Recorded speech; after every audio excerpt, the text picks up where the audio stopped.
pity him because his wife lived a very, very lonely life.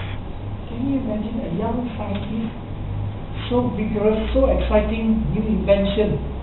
All inventors are very outgoing. They are roaring to come up with new discoveries. But the poor, beautiful wife had to be by herself because the husband took almost 20 years to perfect the light bulb. He never gave up. What is the reason? Because I think and I believe Thomas Edison has a philosophy in his mind. Winners never quit. Quitters never win. Do you agree with me, ladies and gentlemen? Yes. And those who quit will always die without winning. Because till the day they die, they would never win.